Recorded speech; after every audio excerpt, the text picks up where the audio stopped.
শহীদ ওসমান বিন হাদিকে কেন্দ্রীয় শহীদ মিনারে কেন্দ্রীয় মসজিদে অর্থাৎ ঢাকা বিশ্ববিদ্যালয়ের কেন্দ্রীয় মসজিদে তাকে সমাহিত করা হয়েছে।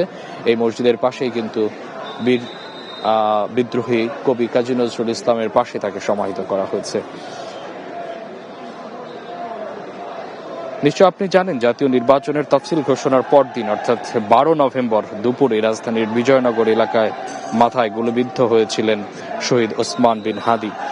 প্রথমে দেশে চিকিৎসা করে তারপরে তাকে সিঙ্গাপুরে নেওয়া হয় এবং সেখানে তিনি শেষ নিঃশ্বাস ত্যাগ করেন।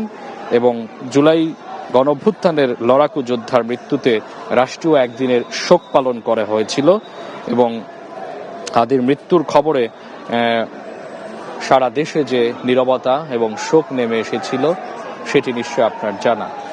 এবং তারেক রহমানও কিন্তু সেই হাদির মৃত্যুতে শোক জানিয়েছিলেন এবং এজন্যই তিনি তার যে 3 দিনের কর্মসূচি, সেই 3 দিনের কর্মসূচির তৃতীয় দিনে প্রথম যে কর্মসূচি, সেই কর্মসূচিটি তিনি পালন করার জন্য শরীফ ওসমান বিন হাদির কবরে এখানে এসেছেন, এখানে জিয়ারত করছেন। তিনি সেখানে নীরবে দাঁড়িয়ে শরীফ ওসমান বিন হাদির জন্য দোয়া করছেন এবং তিনি নিশ্চয় জিয়ারত করার জন্য যেসব আনুষ্ঠানিকতা প্রয়োজন সেই আনুষ্ঠানিকতাগুলো তিনি নিশ্চয়ই মুহূর্তে সারছেন। আপনারা নিশ্চয় দেখতে পাচ্ছেন যে তাকে ঘিরে নিশ্চিদ্র নিরাপত্তা ব্যবস্থা এখানে নেওয়া হয়েছে এবং ঢাকা বিশ্ববিদ্যালয়ের কেন্দ্রীয় মসজিদের সামনে ছাত্রদল, যুবদল, স্বেচ্ছাসেবক দল, বিএনপির যত অঙ্গ সংগঠন আছে তারা কিন্তু এই মুহূর্তে এক নজর তারেক রহমানকে দেখার জন্য এখানে অধীর আগ্রহে সকাল থেকে অপেক্ষা করছিলেন। সেই অপেক্ষার অবসান ঘটিয়ে তারেক রহমান ঠিক 11টার কিছু পরে তিনি এখানে এসেছেন। তার বাড়ি থেকে অর্থাৎ গুলশান অ্যাভিনিউর যে 196 নম্বর বাসা থেকে তিনি হাদির কবর জিয়ারতের উদ্দেশ্যে এখানে এসেছেন। এই মুহূর্তে তিনি কবরের সামনে কিছুক্ষণ দাঁড়িয়ে নীরবে দাঁড়িয়ে কবর জিয়ারত করছেন।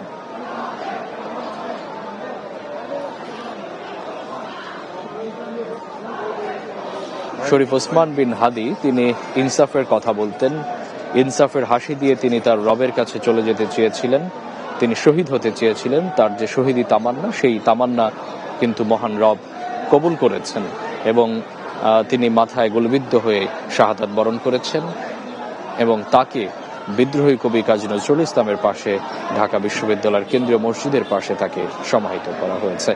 তার যে অপূর্ণ কাজ, তার যে রেখে যাওয়া কাজ, তিনি যে বিপ্লবের কথা বলতেন, তিনি যে স্বাধীনতা এবং সার্বভৌমত্ব রক্ষার কথা বলতেন, সেই স্বাধীনতা সার্বভৌমত্বের রক্ষার কথা কিন্তু তারেক রহমানও বলেছেন এবং তিনি তার স্বদেশ প্রত্যাবর্তন করে অর্থাৎ 17 বছর 3 মাস পরে নির্বাসিত জীবনের পরে তিনি লন্ডন থেকে ফিরেই তাকে যে সংবর্ধনা দেওয়া হয়েছিল 300 ফিটে, সেই সংবর্ধিত স্থানে তিনি এই অপূর্ণ কাজের কথা বলেছিলেন।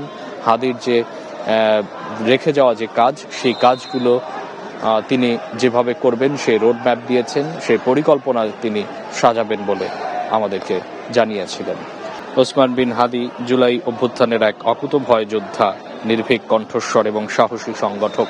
তিনি ইনকিলাব মঞ্চ নামে একটি সংগঠন তৈরি করেছিলেন, যেখানে তিনি ফ্যাসিবাদ এবং স্বৈরাচারের বিরুদ্ধে গর্জে উঠেছিলেন। নতুন বাংলাদেশ তৈরির জন্য তিনি যে ইনসাফ ভিত্তিক বাংলাদেশ তৈরির জন্য তিনি সেখানে তার যে ইনকিলাব মঞ্চ, সেই মঞ্চটি তিনি তৈরি করেছিলেন।